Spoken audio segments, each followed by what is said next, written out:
GPeC Summit November 2017. I have the pleasure to have next to me Jorij Abraham, Managing Director, E-Commerce Foundation. Hello. Hello, nice to meet you. Nice to meet you as well. How was the event so far? How was the audience? The event is really great. There's a huge turn up. I really think GPeC is becoming the Eastern Europe place to be for e-commerce. Oh, this is a great feedback coming from you.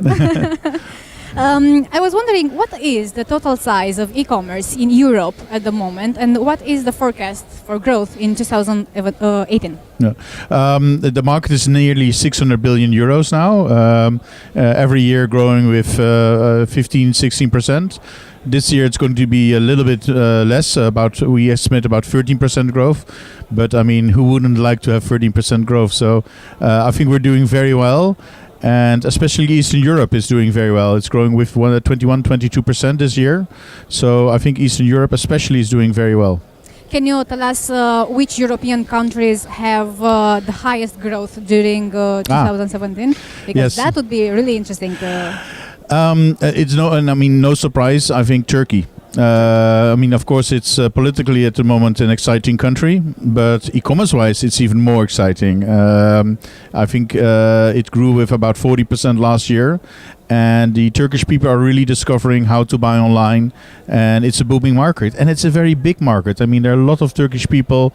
The physical retail is not so well developed, so I wouldn't be surprised if Turkey is in maybe 5 or 6 years is one of the biggest e-commerce markets in Europe. So they are a good example of good practices. Yes, and I mean, they were a little bit late, but they're now really developing very fast. And I think it's a lot of good potential also for Romanian companies to not only look to the west, but also look to the east and what's happening there. Okay. What are the main categories of online shops growing at the moment across Europe? The traditional industries like books and media and consumer electronics, they're flattening a little bit out. What we now see especially growing is fashion, but also new industries like food. I mean, food is in most countries still very small, but now every year doubling. So food is one to watch, because in the end, the most money we spend as consumers is in food. So if that's 2 or 3% growth online, it's actually a very big market. And how much of the total revenue is cross-border transactions?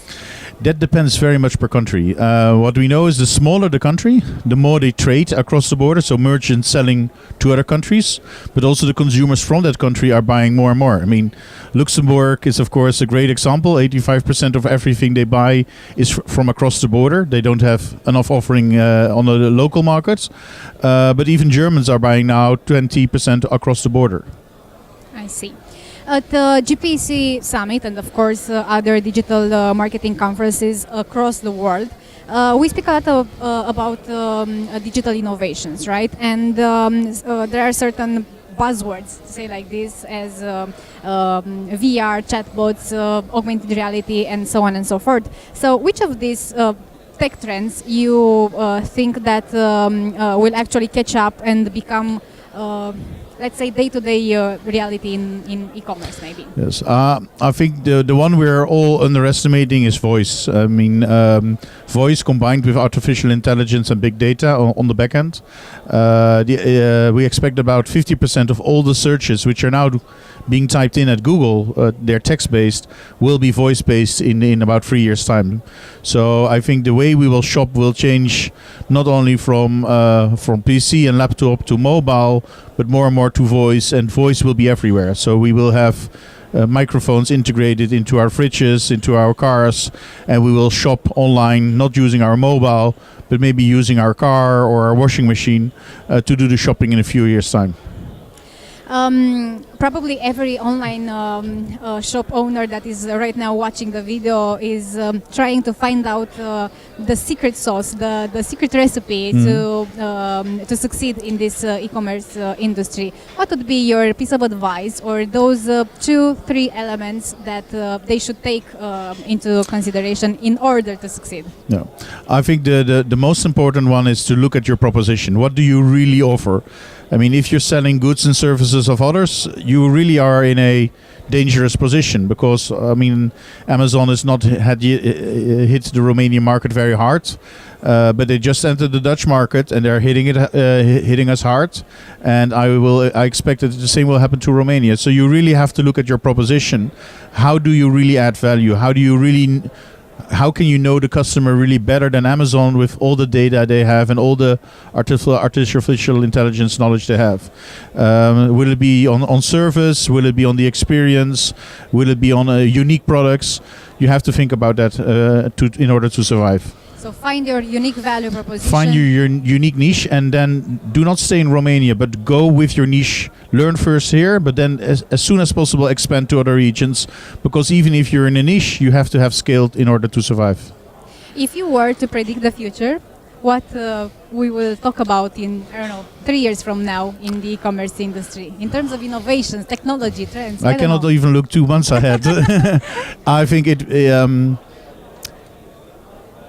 apart from selling on Venus and Mars, I don't know. What we often see is that we often underestimate the impact of new technology on the long term. On the short term, we're overestimating it. On the long term, we're underestimating it.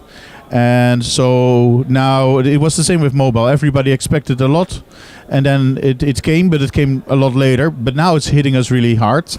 And I think the same will be true with artificial intelligence and voice. It will be maybe less a little bit in the next 2 or 3 years, but I really expect that in 8 or 10 years it will be the norm. Voice, AI, big data, it will be the norm in 10 years' time. Jorij, thank you so much for taking the time and sharing your experience with us and for joining GPeC Summit. I hope to see you again next year maybe. I hope so too, and thank you very much for having me. Thank you.